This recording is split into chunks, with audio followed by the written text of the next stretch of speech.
वो आप प्रॉमिस पूरा करें।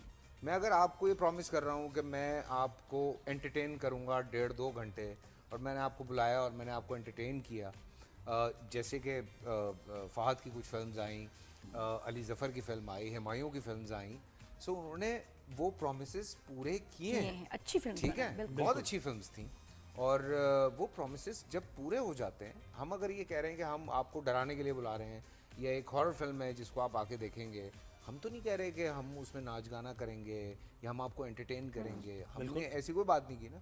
अब अगर वो बात हमारी, वो सारी बातें पूरी उतर जाती हैं जो हम कह रहे हैं फिल्म देखने वालों के लिए, जो फिल्म बीन है, तो वो हमारी जीत है।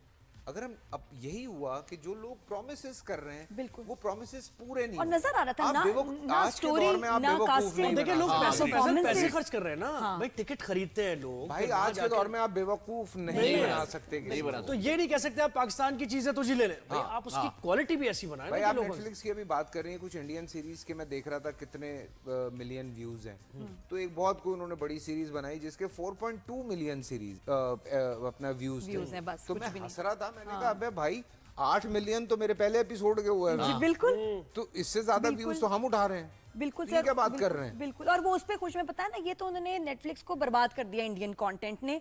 मुझे लगता है कि दे नीड आवर कंटेंट, उनके लिए जरूरी है, क्योंकि जो आपकी उर्दू समझने वाली ऑडियंस है उसको अच्छी एंटरटेनमेंट चाहिए, और इंडिया से उनको सिर्फ कचरा मिल रहा है। बिल्कुल। तो and we can give them that entertainment. हमारा जो नेटफ्लिक्स की सीरीज भी ओरिजिनल बन रही है, बहुत अच्छा सब्जेक्ट, बहुत मेहनत है, बहुत मेहनत, साफ है, अंदाज अलग है, गुफ्तगू करने का अंदाज एक अलग है।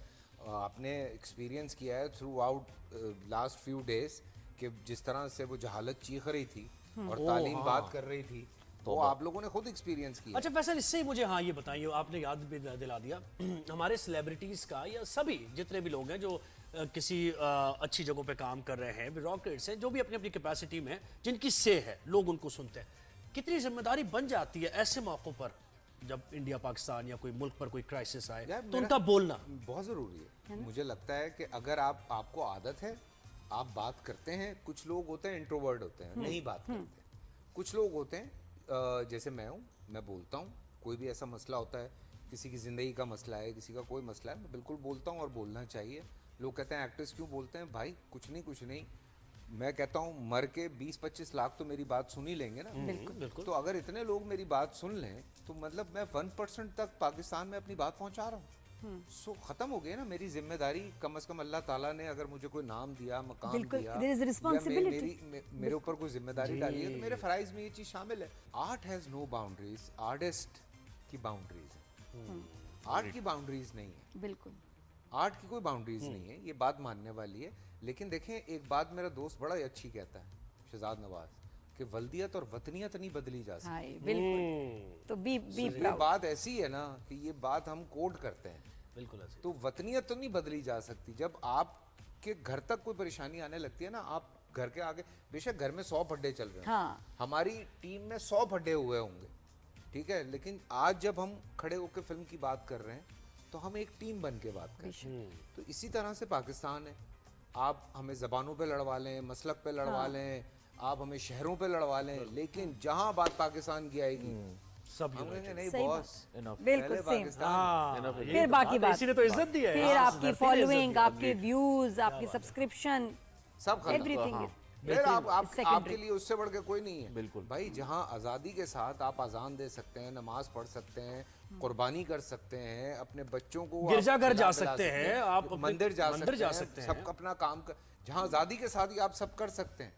तो आज़ादी की मतलब रिस्पेक्ट है, रिस्पॉन्सिबिलिटी, बिल्कुल जिम्मेदारी है। राफे, आपको नहीं लगता कि बोलना चाहिए, अपना दिखाने चाहिए कि आपकी सपोर्ट है with your arm forces, with the people of Pakistan, और दुनिया को दिखाने के लिए कि you are a proud Pakistani? यार, आर्म फोर्सेस की क्यों ना बात करूं? मुझे एक बात बताओ, जब ये 5-6 दिन टेंशन के चल रहे थे, क्या मॉल बंद हुए? नहीं। क्या रेस्टोरेंट्स बंद हुए? नहीं। क्या दुकानें बंद हुई? नहीं। क्या चाय के ढाबे बंद हुए? चाय के ढाबे बंद हुए? कुछ बंद नहीं हुआ। हम अपनी मस्तियां कर रहे हैं, हमारी अपनी लाइफ चल रही है, सोशल लाइफ भी चल रही है, सोशल मीडिया भी चल रहा है, वो तड़प रहे हैं, सिनेमाज भी चल रहे हैं। वो कह रहा पता नहीं क्या तबाह कर दिया हमने, ये तबाह कर दिया। पागल के बच्चों, हमारी फोर्सेस खड़ी हुई है वहां पे। मेरे एक दोस्त को मैंने फोन किया, कहता बॉस चल करें, हम खड़े हुए हैं यहाँ पे। So you know that was the moment जब मैं ऐसे उठ के खड़ा हो गया और मैंने कहा जानू I love you, मैंने कहा अब मैं बोल नहीं सकता।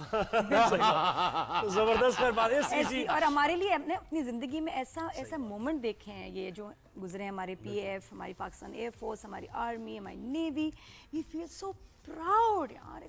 भाई हम तो शो करने आते थे तो नादिया को पहले तो थोड़ी सी ब्रीफिंग, मुझे भी थोड़ा जज्बात उसके कम करना पड़ते, नादिया के कितना ठंडी हो जाए आराम से ऑन एयर जा रहे। नहीं नहीं मैंने देखा मैंने कहा सही है ऑन एयर जा रहे, जरूरी है। ये सब घर में बच्चों को जंग की ट्रेनिंग शुरू नहीं जरूरी है हमें, ये तो टाइम था कि हम मैं बताऊं, बड़ी बेटी मेरी वो अपनी सोशल मीडिया पे कनाडा में जो स्टूडेंट्स कुछ गलत पोस्ट कर रहे थे वो उनसे मुकाबला करी थी, अजान तो डायरेक्ट नरेंद्र मोदी के अकाउंट पे पहुंच गई। जबरदस्त। क्या लिख रहा है, निकलो तुम हाँ, तो सही है। बाहर आओ, मुझसे मिलो, तो मैं देख लूंगा। वो अपने हिसाब से लगा हुआ है। फिर उसने अपने बास्केटबॉल वाले फ्रेंड्स को उनको जमा किया, अगर बलोच कॉलोनी के पुल पे पहुंचो जरा। कह रहे तुम्हें तो हम देख लेंगे। वो अपने हिसाब से लड़े। अच्छा छोटा आया, छोटे को मैंने ना वो उसके बाद वो नर्व गन और वो बुलेट्स ना वो उसकी किसके कहते हैं फोम वाली, वो इतना बड़ा डब्बा मैं इसको देती नहीं हूँ, बर्थडे पे मिला था, मैं ले आई। मैंने कहा यहाँ बैठ जाओ, अगर कोई आएगा ना कोई इंडियन शूट करना। वो सारा दिन गन लेके ना ऐसे बैठा, पूरा उसने सारा सही है। सब खाली कर दिया। आ जाओ जरा, जौहर आ जाओ तुम। सब बच्चे अपने लगे हुए थे। अच्छा अब ये राफे आपसे बात करेंगे, कितना डिफिकल्ट था ये फिल्म बनाना, और क्योंकि ये ऐसी फिल्म जिसमें इफेक्ट्स वगैरह यूज होते हैं, इसमें डायरेक्शन, आपका एडिटिंग, म्यूजिक, बहुत ज्यादा काम होता है compare to a normal film, तो बताएं। फिल्म बहुत मुश्किल थी क्योंकि जब स्क्रिप्ट लिखी गई थी तो उसमें एक सीन आयशा ने लिखा कि पंखे पे जिन बैठेगा, तो मैंने बोला आयशा को, आयशा मैं पंखे पे कैसे जिन बिठाऊंगा? उससे बोला, कहती नहीं पंखा तो वो आप हमारे ट्रेलर में चल रहा है, वो बैठा हुआ है उसके ऊपर, पंखा घूम भी रहा है। मैंने बोला यार ये कैसे करूंगा मैं, तो मैंने बड़ा सोचा, मैंने कहा कि यार ये एग्जीक्यूशन बड़ा मैटर करता है। बहरहाल फिर उसके पीछे काफ़ी टॉक बैक हुआ, डिस्कशन हुआ, हमें जो VFX उसी से फिर हमने आइडिया, हालांकि पॉसिबल था, हम कर सकते थे, लेकिन इस तरह का सेटअप करना उस टाइम में नहीं था, प्रॉब्लमेटिक था। तो बहरहाल हमने 32 डेज में फिल्म को शूट किया। एक हमने लोकेशन उठाई थी और उसमें हमने सबको फंसा दिया। हमने कहा जब आप 30 दिन के हर दिन, नो डे ऑफ, अच्छा हर दिन हमने शूट स्ट्रेट सब 32 डेज हमने शूट किया। पूरा स्टंट कोऑर्डिनेशन थी उसके अंदर, रिगिंग थी ठीक ठाक, इफेक्ट्स थे। मुराद ने बताया जिस तरह से हमारी टीम जो थी वो ऑनलाइन बैठी रहती थी हमें गाइड करने के लिए कि जी ये शॉट यहाँ से लें, ये शॉट वहाँ से लें। क्या मतलब ऑनलाइन टीम एक जो ग्राफिक्स वगैरह देख रहे जी बिल्कुल, उनका था, उनकी गाइडेंस थी कि भाई आपको अगर ये शॉट यहाँ से लेना है तो उसके लिए आपको ट्रैकर्स लगाने पड़ेंगे VFX के, यहाँ पे लगाना पड़ेगा, फ्रेम को छोड़ना पड़ेगा। एक टेक्नोलॉजी है HDRI मैप्स, फिर आपको लोगों को बाहर निकालना पड़ता है, पूरे रूम का स्कैन होता है 3D, ताकि हम उस रूम को हम रखें और उसी के अंदर वो एनवायरनमेंट क्रिएट करें जहाँ पे वो जिन जो है वो पंखे पे बैठा हुआ है।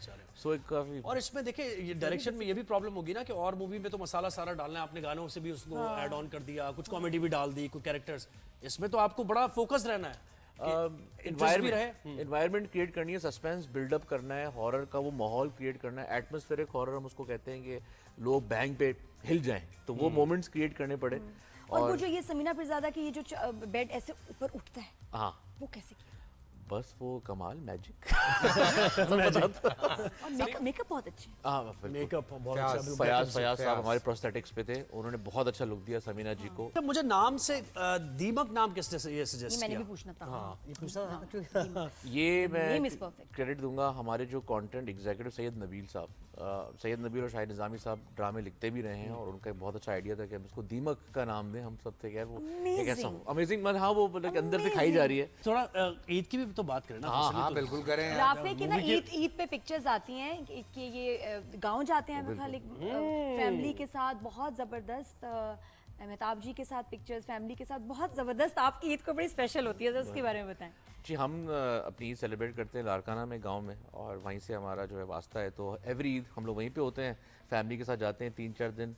अच्छा, और मेहताब राजदी साहब जी उनके बेटे ये साहबजादे हैं माशाल्लाह। तो आपकी जो वालिदा हैं उन्होंने तो ब्यूरोक्रेसी में बड़ा सर्व किया है, फिर थोड़ा सा ज़ुहैब की इंटरेस्ट की बातें हो रही हैं। बिल्कुल ऐसे ही है। अच्छा मैं ना बड़ा हैरान होता हूँ इस चीज पे। एक बड़ा पॉलिटिकल बैकग्राउंड है राफे का, दूसरे हमारे जो मुराद साहब हैं एक बड़ा अलग बैकग्राउंड है बिल्कुल। और ये दोनों लड़के जो हैं ये बिल्कुल कुछ अलग कहीं और निकले हैं, यू नो लाइक कि नहीं हम कुछ ऐसा करना चाहते हैं। मुराद ने तो खैर मैच कर दिया इस चीज को कि I want to return back, बिल्कुल ठीक है ना। ये तो हाँ। लेकिन राफे तो मुझे लगता है राफेल नहीं लेकिन इसलिए ये इनमें एक इसलिए आया ना लैंडलॉर्ड कि- आदमी है ना, नहीं, सोचे इनकी- यार। नहीं नहीं नहीं नहीं हाँ, क्या नहीं, जरूरत है? नहीं, मतलब आराम भी कर एक ही सकते बात हैं। हाँ, है मतलब ना? उसको क्या जरूरत पड़ी है गर्मी में ख्वार होने की। मैं अक्सर ये बात भी कहता हूँ राफे को कि तेरे पीछे तो कोई 2 वीगोज होनी चाहिए, गार्ड डाले होने चाहिए थे।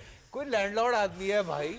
सो मतलब ये यार क्या कर राफे रहे का हो इस्तेमाल आप ऐसे करते राफे यार 2 डाले भेजना था अच्छा खैर राफे एक सादा खुशबू आदमी चल रहा है यार। नहीं लेकिन मैं कह रहा हूँ इसलिए इनके अंदर ये भी चीज आई कि इनकी वालदा ने होस्टिंग और मतलब हाँ लेकिन यार आप सोचे ना उनका कि ताल्लुक रहा है भाई आर्ट से एक कल्चर साई से है, मतलब जनरल साई है यार। साईं कैन अफोर्ड अपने पैशन को ना परस्यू कर सकते हैं। हाँ ये लेकिन है। नहीं, वो कह रहा नहीं मैं मेहनत करूंगा। तो लड़काना में शदीद गर्मी परसेप्शन जो है ना 54 लोगों का, ये पैशन और मेहनत। 54 डिग्री ठीक ठाक।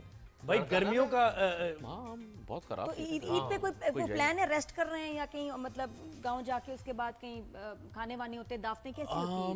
मोस्टली तो हम अपने घर पे ही करते हैं। गांव वालों को, हमारी फैमिली को, हमारी फैमिली असल में इर्द गिर्द ही रहती है पूरी। तो हम उनको दावत देते हैं, हम एक गैदरिंग करते हैं रात को। और बहुत दफ़ा तो अक्सर हमारे इस दफा तो तुम लोग फंस गए। इस दफा तो ईद सारी यहाँ गुजरेगी, लग रहा है मुझे, है ना? हाँ लग रहा है मुझे। तो आप तो ज़रा लड़काना जाना वो तो 8 घंटे थोड़ी देर जाके पिक्चर बना के आ जाना। उनकी पिक्चर हर ईद पे होती है फैमिली के साथ, वो जरूरी है। इंशाल्लाह। थोड़ा सा जरा ईद के साथ ना फन भी होना चाहिए और थोड़ा। फैसल को जरा मिठाई है भी ना? खिलाएंगे ना हम थोड़ी सी क्योंकि ये अवॉइड कर रहे हैं आज तो आजकल, ये डाइटिंग मिठाई अवॉइड कर नहीं रहे है हैं। ना? नहीं क्यों नहीं यार, क्यों ये आज नहीं यार, थर्ड डे। नहीं बस कोई डाइटिंग नहीं अगले है। दिन नहीं, जिम भाई, खुलेगा ना तो बर्न हो फैसल जाएगा। को खिलाएंगे आज चमचम, जिम नहीं खुलना। गुलाब जामुन। ब्रेक के बाद वापस आएंगे, हम ब्रेक के बाद देखते रहे राइज एंड शाइन। ईद और कुछ मुबारक गेम्स भी everyone। होंगे, गेम्स भी खेलेंगे। गेम्स भी हैं? जी जी बिल्कुल ऐसे ही। खेल कूद क्रिकेट हाँ हाँ कुछ ऐसे गेम्स है ना एक ब्रेक के बाद वापस म्यूजिक भी गाने भी।